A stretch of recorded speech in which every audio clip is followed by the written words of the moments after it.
Hello everybody, and today I'm gonna talk about 5 fears that I have for YouTube 2025.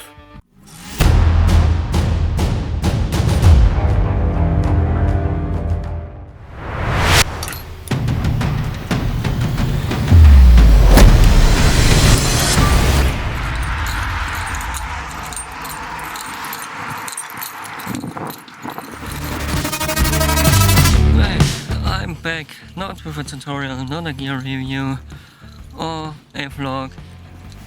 Today I'm back with something personal, actually. Ramsey! Huh? Hey doggy. Ramsey, come! And today I want to talk about something I had quite a train of thought to. The challenges and fears of being a photographer on YouTube in 2025. So let's face it, the world is pretty unpredictable, and especially on digital creators, there's a weird kind of pressure following trends and stuff like that. And I want to go into that, talking a little bit about that, because I think maybe if you're a photographer too, a videographer, or some kind of digital creator, you can relate. And now we head into those 5 points.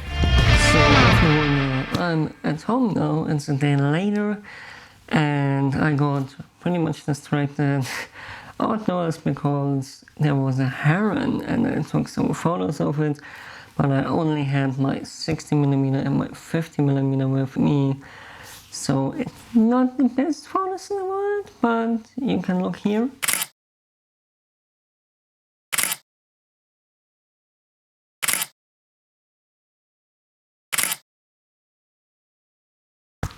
And then I had a severe migraine attack. I still have it, but I try to film this content. Anyways, so point 1, becoming irrelevant. YouTube, social media, and the internet all over is moving at light speed. One day you're really firing on high engagement and growth and interact with people, and the next day it seems like the algorithm and everyone else just forgot about you. You know, there's always a new creator on the rise, a new trend, or a new best way to do things and to handle the algorithm. And while I know deep down that I shouldn't base my worth on those numbers or trends, it's hard not to feel that pressure coming from there. And here's the real kicker: photography as it is such a broad, timeless art form, and you basically cannot reinvent it. But on YouTube it often feels like I need the newest gear and follow the newest trend to stay relevant or even to become relevant, and package my art completely new and reinvent it basically every month. And the question I ask myself then is, what if I become irrelevant to the few persons that follow me, or even not become relevant to a broader society? It's a constant balancing act of trying to keep true to myself and trying to stay or even become more interesting to a certain audience. And that's scary because, you know, even if this is not just a hobby, it became a pretty big time-consuming part of my life now. And talking about time-consuming, my next big fear is the time management for 2025. When you're a photographer on YouTube, you're not just a photographer. You're also a filmmaker, an editor, a marketer, and sometimes, even if I do in my daily job, a graphic designer. Balancing all these roles with, you know, actual life can feel a little bit impossible from time to time. A lot of people, and including me, underestimate how much time goes into a video like this. From scripting to filming to editing it and even uploading it, these are days. That's even before marketing or commenting and interacting with people. And not to forget the promotion. Meanwhile, there are client photo shoots I have to manage, personal projects, and let's not forget like family and friends. And the fear behind is obviously burnout. And the fear of spreading myself out so much that I lose my passion to photography and to videography. I mean, I made this plan not long ago. I even made a video about it. And from time to time I think, is that enough? And at the same time, how should I handle all of that work and posting and stuff and creating content and still stay sane? It's not particularly about being productive. It's more like, it's about the feeling, do I justice to my own work, or is it like more getting work done? And then handling the personal life. And some days I feel like I fail at both. Fear number 3 is obviously money. Money, which is often a very tricky topic for creators, is one of the biggest fears because of the money trap. On YouTube, there is a lot of pressure of getting the newest gear, especially if you do reviews or want to have high quality images. It's easy to think that you have to have the newest gear to stay relevant in the whole YouTube game, and you can just be on a level like other creators if you have the same gear as them. And honestly, I feel like I'm not the only one who feels like this. And then there is the flip side, earning money as a creator. I always think about how can I monetize this YouTube channel? How can I monetize it even with all a big following, but getting brand deals, but getting deals with like how can I get sponsorships even if I only have like 170 followers. But already now, by looking at it, I already feel like maybe I'm losing a little bit of my integrity through this. For example, do I really have to take every deal I get offered at the moment or see just to pay maybe a bill, or just pay for a new lens or new stuff for the YouTube channel and the studio? Does this even align with my audience, with my idea of this channel? Or is it okay to say no and just focus on what I originally planned for this channel and for the little audience I have?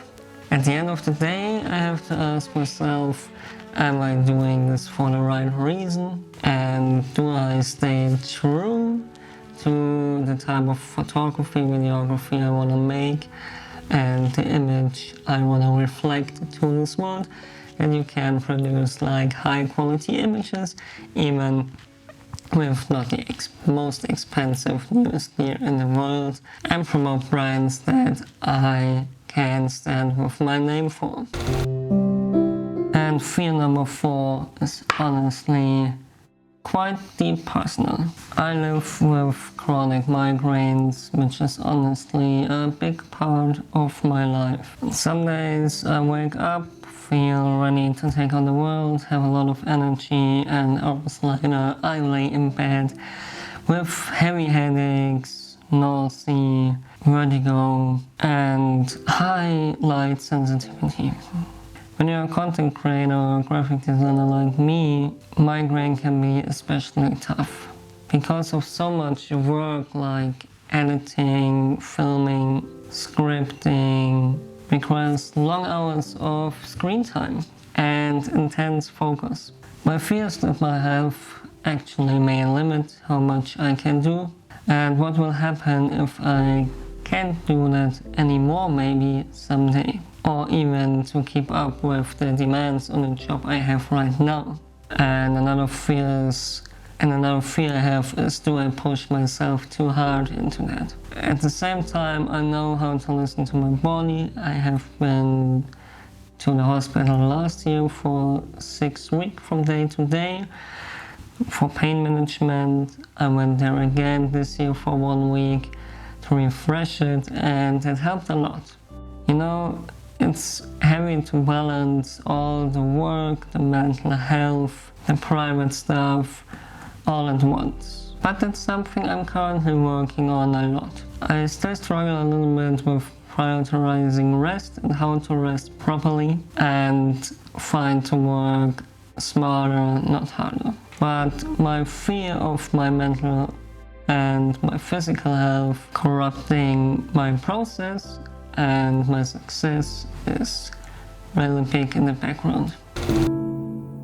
And then in the end we have the big question, shouldn't I just do real photography? Sometimes I catch myself wondering if I should spend my time more going out there, taking photos, interact with people, instead of sitting at home and film these little silly YouTube videos. Don't get me wrong, sharing my passion with all you people here on YouTube is incredibly rewarding, even if I don't have a big following. But sometimes when I'm deep in the weeds of editing or brainstorming content ideas, I have the feeling that I drift a little bit away from the original craft. Sometimes I have the feeling I'm more like documenting the journey than actually living it. Am I talking more about photography than I actually do it? And if so, am I actually missing out what's really important about it? On my better days, I remember myself that creating for YouTube is actually a kind of photography I really like. You know, it's a connection to the outside world. One of the possibilities could be connected to the outside world and share my art there.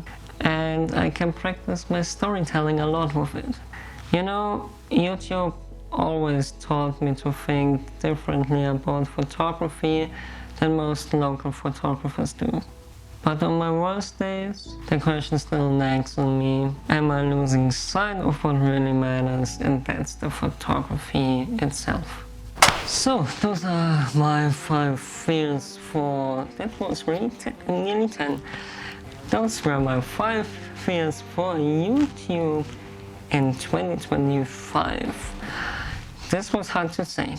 I know it's really hard to talk about it, but for me it's really real and I think we should talk about it. And I think it's very important to talk about them because we all have those, I think, and we even should talk about the negative sides of it and the issues that come with it. So, if you ever struggled with these thoughts and the weight of those fears, or even struggle with your own fears, I want you to know that you're not alone there. Let's keep supporting each other, share our experiences with that, and finding joy in the process, even when it's tough. Thank you for letting me be honest with you today. If you're still here, you can like, comment, and subscribe if you want to. Until the next video, goodbye. So, yes, maybe I have something to say too. I'm not that relevant till now, but I hope this will change in 2025. My time management is kind of decent at the moment. Money trap, it's always there, but actually you cannot trap in a money trap if you don't have any money, so this is that point. My health is... migraine is heavy today and yesterday, but overall it's okay. Should I just bring the real photography? Definitely. I should definitely go out and take some pictures this weekend. I hope you do too. Merry Christmas.